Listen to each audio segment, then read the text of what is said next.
இலங்கையில் இந்த வாரத்திற்கான எரிபொருள் ஒதுக்கீட்டை இன்று காலை புதுப்பிக்க எரிசக்தி அமைச்சு நடவடிக்கை எடுத்துள்ளது.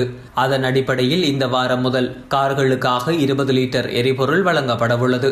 மோட்டார் சைக்கிள்கள் மற்றும் முச்சக்கர வண்டிகளுக்கும் கடந்த வாரம் வழங்கப்பட்ட அதே அளவு எரிபொருள் ஒதுக்கீடு வழங்கப்பட உள்ளதாகவும் குறிப்பிடப்பட்டுள்ளது. QR கோட் செயல்முறை இன்று முதல் தானாகவே புதுப்பிக்கப்படும் எனவும் அறிவிக்கப்பட்டுள்ளது.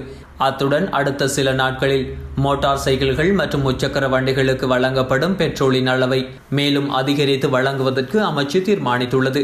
இதன் மூலமாக தற்போது மோட்டார் சைக்கிள்கள் முச்சக்கர வண்டிகளுக்கு வழங்கப்படும் அளவை விட அதிகமான அளவு பெட்ரோலை வழங்குவதற்கு அமைச்சு தீர்மானம் எடுத்துள்ளமை குறிப்பிடத்தக்கது. நுரைச்சோலை மின் உற்பத்தி நிலையத்தின் செயலிழப்பு காரணமாக இன்று முதல் நாளாந்த மின்வெட்டு நேரம் நீடிக்கப்படும் என அகில இலங்கை மின்சார சபை தெரிவித்துள்ளது. நுரைச்சோலை அனல் மின் நிலையத்தின் முதலாவது தொகுதியில் 2 மின் உற்பத்தி இயந்திரங்கள் செயலிழந்ததன் காரணமாக இவ்வாறு மின்வெட்டு நீடிக்கப்பட்டுள்ளதாக தெரிவிக்கப்படுகின்றது. அதன் அடிப்படையில் இன்றைய தினம் முதல் 3 மணித்தியாலங்களுக்கு தினசரி மின்வெட்டு அமுல்படுத்தப்பட உள்ளது. எவ்வாறாயினும் இன்றும் நாளையும் 1 மணி நேரமும் 20 நிமிடங்கள் மட்டுமே மின்வெட்டு அமலாகும் எனவும் தெரிவிக்கப்பட்டுள்ளது. முன்னாள் ஜனாதிபதி கோட்டபய ராஜபக்ஷ சிங்கப்பூரில் தங்கியிருந்த காலப்பகுதியில் 67 மில்லியன் ரூபாவை ஹோட்டல் கட்டணமாக செலுத்தியதாக கூறப்படுகின்றது. முன்னாள் ஜனாதிபதி கோட்டபய ராஜபக்ஷவும் அவரது மனைவி அயோமா ராஜபக்ஷவும் கடந்த 11ஆம் தேதி தாய்லாந்து செல்லும் வரை சிங்கப்பூரில் உள்ள மரியானா பே சாண்ட்ஸ் ஹோட்டலில் தங்கியிருந்தார்கள். ஹோட்டலின் தங்குமிட கட்டணமாக செலவிடப்பட்ட 67 மில்லியன் ரூபாவை செலவிட்டுள்ளதாக தெரிவிக்கப்படுகின்றது. இதேவேளை தற்போது தாய்லாந்தில் உள்ள முன்னாள் ஜனாதிபதி அந்த நாட்டில் உள்ள மத வழிபாட்டு தலங்களுக்கு செல்வதற்கு தாய்லாந்து அரசாங்கத்திடம் அனுமதி கோரிய போதிலும் இதுவரை அனுமதி வழங்கப்படவில்லை என்பதும் குறிப்பிடத்தக்கது. எரிபொருளின் விலையில் இன்றைய தினம் மாற்றம் ஏற்படலாம் என எதிர்பார்க்கப்படுகின்றது. ஒவ்வொரு மாதமும் 2 தடவைகள் எரிபொருள் விலையில் மாற்றங்களை அறிவிப்பதற்கு தீர்மானிக்கப்பட்டுள்ளதாக எரிசக்தி அமைச்சர் காஞ்சின விஜயசேகர குறிப்பிட்டுள்ளார். ஒவ்வொரு மாதமும் 1ஆம் மற்றும் 15ஆம் தேதிகளில் எரிபொருளின் விலையில் மாற்றங்களை அறிவிப்பதற்கு தீர்மானம் எடுக்கப்பட்டுள்ளதாக தெரிவிக்கப்படுகின்றது. அத்துடன் எரிபொருள் விலை சூத்திரத்தின் பிரகாரம் இந்த தீர்மானம் எடுக்கப்பட்டுள்ளதாகவும் தெரிவிக்கப்படுகின்றது. இந்த நிலையிலேயே இன்றைய தினம் எரிபொருள் விலையில் மாற்றம் ஏற்படும் என எதிர்பார்க்கப்படுவதுடன் அதன்படி எரிபொருளுக்கான குறைந்தபட்ச சில்லறை விலை இன்றைய தினம் அறிவிக்கப்பட உள்ளதாகவும் தெரிவிக்கப்படுகின்றது.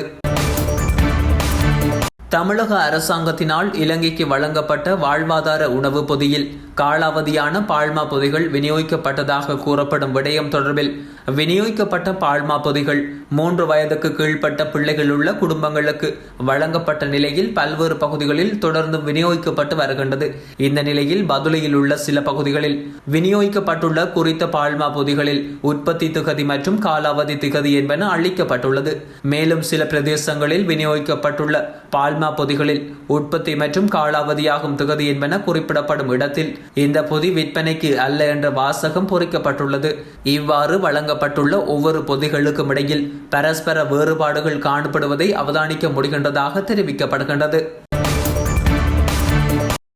இலங்கையில் முட்டையின் விலை 3 மடங்காகி 62 ரூபாவுக்கும் இறைச்சியின் விலை கிலோ 550 ரூபாவிலிருந்து 1800 ரூபாவாக அதிகரித்துள்ள நிலையில் இந்தியாவிலிருந்து முட்டை மற்றும் இறைச்சியை இறக்குமதி செய்ய தீர்மானிக்கப்பட்டுள்ளது.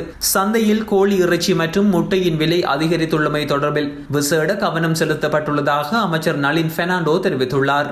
கோழி பண்ணை உற்பத்தியாளர்களுக்கு கால்நடை தீவனத்தை இறக்குமதி செய்வதற்கான நிதி வசதிகள் வழங்கப்பட உள்ளதாகவும் அவர் மேலும் தெரிவித்துள்ளார்.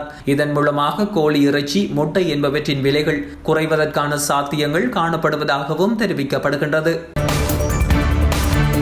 விளக்கமறியலில் வைக்கப்பட்டிருந்த தனிஸ் அலியை பிணையில் விடுவிக்குமாறு உத்தரவிடப்பட்டுள்ளது.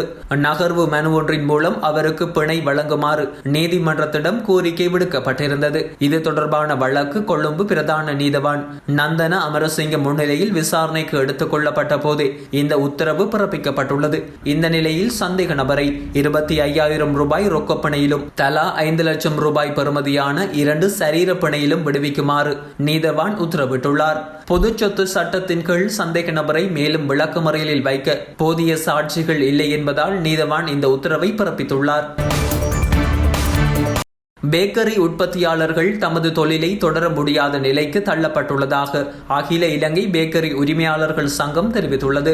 எனவே அரசாங்கம் மாவு, முட்டை மற்றும் எண்ணெய் ஆகியவற்றின் விலைகளை கட்டுப்படுத்தி பேக்கரி உற்பத்திகளின் விலைகளை பெருமளவு குறைக்க நடவடிக்கை எடுக்குமாறு சங்கத்தின் தலைவர் NK ஜெயவர்தன தெரிவித்துள்ளார்.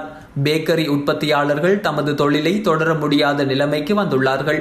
முட்டை, கோதுமை மாவின் விலை ஒவ்வொரு நாளும் அதிகரித்த வண்ணம் உள்ளது.